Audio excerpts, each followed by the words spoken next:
Assalamualaikum warahmatullahi wabarakatuh. Perkenalkan, nama saya Agung Hidayat, NPM 207555034. Saya mahasiswa akuntansi perpajakan semester 5 Politeknik Negeri Lampung. Di sini, saya akan menjelaskan mengenai mata kuliah perpajakan internasional dengan materi yang pertama, konsep anti-tax avoidance, yang kedua, prinsip non-diskriminasi, dan yang ketiga, metode penghindaran pajak berganda. Baiklah, kita akan memasuki materi yang pertama yaitu tax avoidance. Apa sih yang dimaksud dengan tax avoidance? Tax avoidance yaitu secara umum tax avoidance itu atau yang sering disebut dengan penghindaran pajak merupakan praktik yang umumnya dilakukan oleh wajib pajak guna meminimalkan pembayaran beban pajak individu atau perusahaan yang terutang pada kas negara. Sedangkan menurut Swandi 2016, tax avoidance atau penghindaran pajak adalah upaya yang dilakukan perusahaan untuk meminimalisir beban pajak. Penghindaran pajak dianggap legal karena masih sesuai dengan peraturan perundang-undangan perpajakan. Namun pemerintah merasa keberatan karena tindakan penghindaran pajak dapat merugikan negara. Selanjutnya yaitu indikator tax avoidance. Suatu transaksi diindikasikan sebagai tax avoidance apabila dalam pelaksanaannya terdapat tindakan berikut. Yang pertama, wajib pajak atau perusahaan berusaha membayar pajak lebih sedikit atau kurang dari yang seharusnya, terutang dengan memanfaatkan kewajaran interpretasi hukum pajak. Yang kedua, wajib pajak berupaya melakukan penundaan pembayaran pajak. Yang ketiga, wajib pajak berusaha agar pengenaan pajak bukan atas keuntungan yang sebenarnya yang diperoleh. Selanjutnya, ketentuan anti penghindaran pajak di Indonesia. Negara-negara di dunia termasuk Indonesia membuat aturan dan kebijakan yang mengatur anti penghindaran pajak. Yang pertama, anti-time capitalization. Yang kedua, controlled foreign cooperation atau CFC. Yang ketiga, transfer pricing. Yang keempat, anti-treaty shopping. Yang kelima, prinsip kewajaran dan kelaziman usaha. Berikut adalah contohnya. PT ABC memiliki 30% saham PT XYZ atas penyerahan barang PT ABC kepada PT XYZ. PT ABC membebankan harga jual sebesar Rp180 per unit.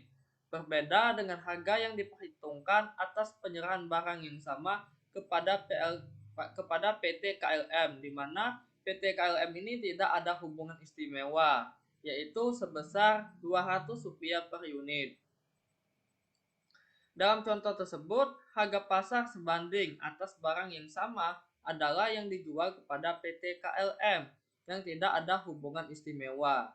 Dengan demikian, harga yang wajar adalah Rp200 per unit. Harga ini dipakai sebagai dasar perhitungan penghasilan dan pengenaan pajak.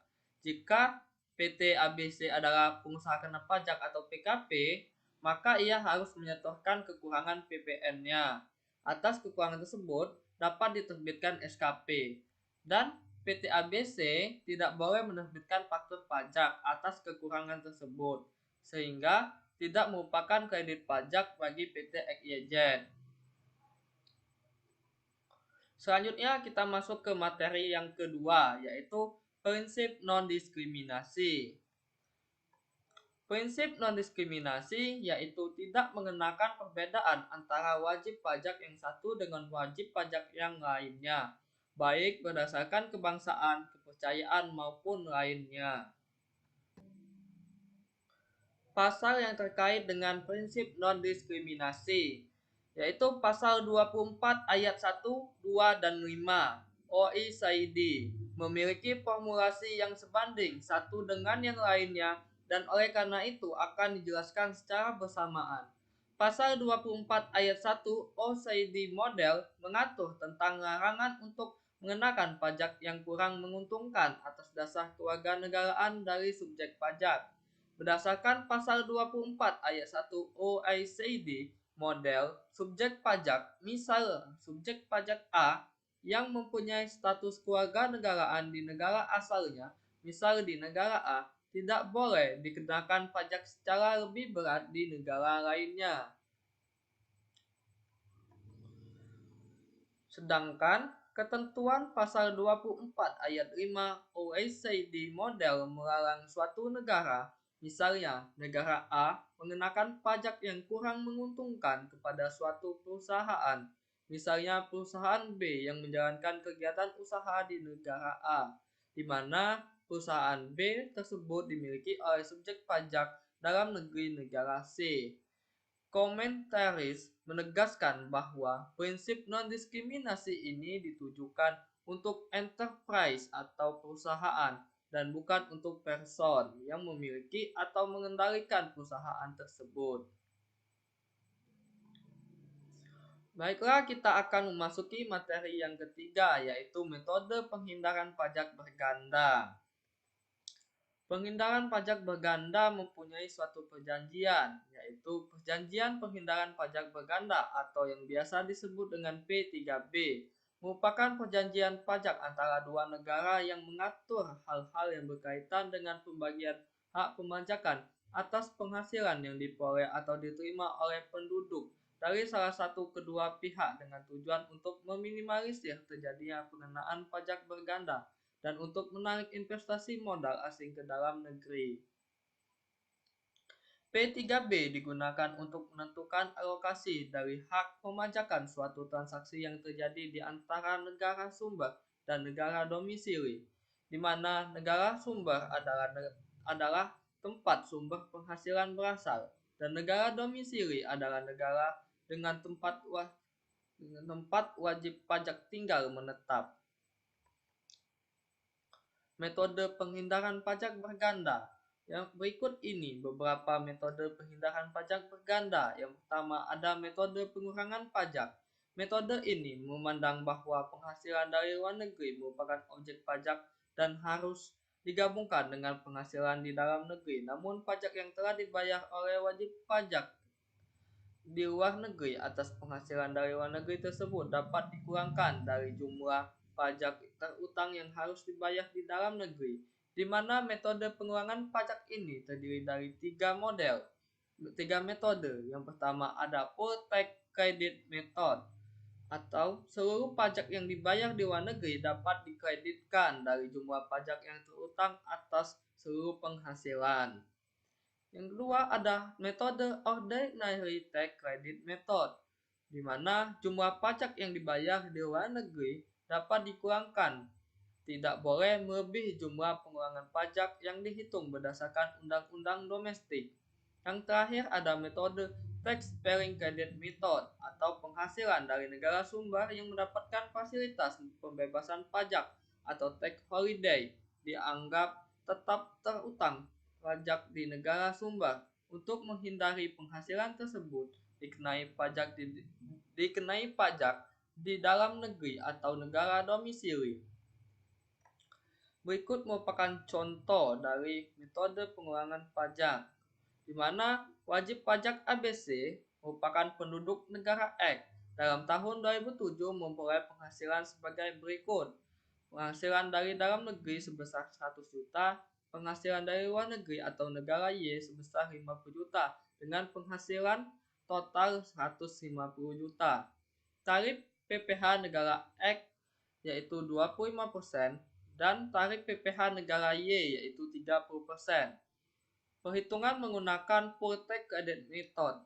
Total PPh terutang 25% dikali 150 juta sama dengan 37.500.000. Pajak yang harus dibayar di negara Y yaitu 30% dikali 50 juta sama dengan 15 juta. Jadi kredit pajak luar negerinya yaitu sebesar 15 juta. Jadi pajak yang masih harus dibayar sebesar 22.500.000 rupiah. Ini dengan menggunakan Ordinary Tax Credit Method. Total PPh terutang 25% dikali 150 juta sama dengan 37.500.000. Pajak yang dibayar di negara Y yaitu 30% dikali 50 juta sama dengan 15 juta. Kredit pajak luar negerinya yaitu 50 juta dibagi 150 juta dikali 37.500.000 sama dengan 12.500, sehingga pajak yang masih harus dibayarnya sebesar 25 juta. Sedangkan untuk cara menghitung menggunakan tax sparing credit method yaitu total PPh terutang 25% dikali 150 juta sama dengan 37.500.000. Pajak yang dibayar di negara Y yaitu nihil. Kredit pajak luar negeri 30% dikali 50 juta menghasilkan 15 juta. Sehingga pajak yang masih harus dibayar sebesar 22.500.000 rupiah.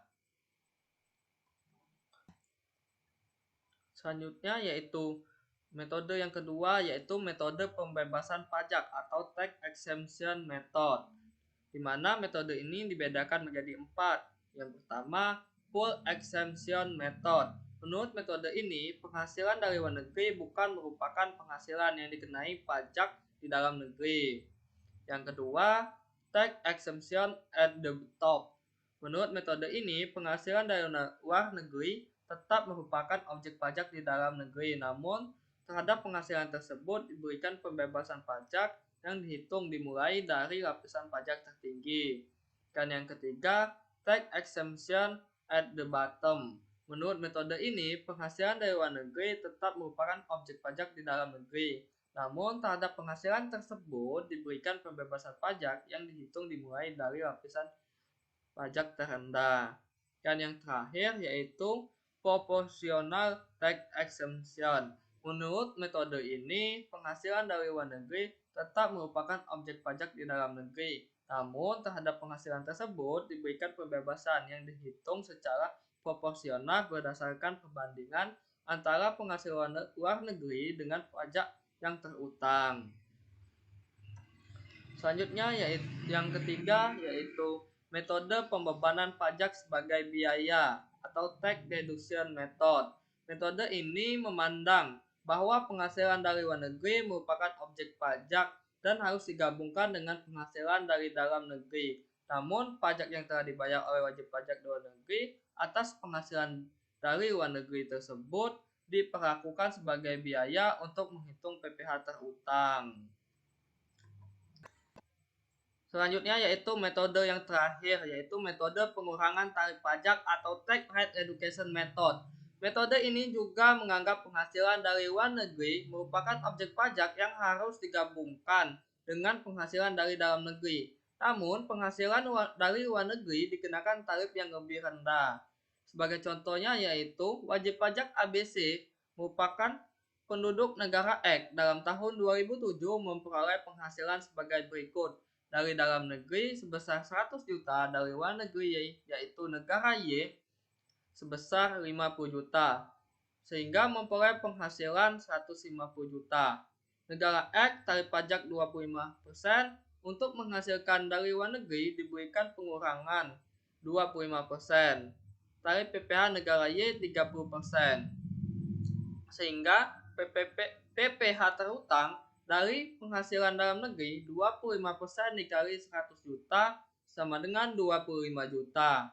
Dari penghasilan luar negeri yaitu 25% dikali 75% dikali 50 juta sama dengan 9.375.000. Sehingga total PPh terutang sebesar 34.375.000 rupiah. Itu saja materi yang dapat saya sampaikan. Sekian saya ucapkan terima kasih. Wassalamualaikum warahmatullahi wabarakatuh.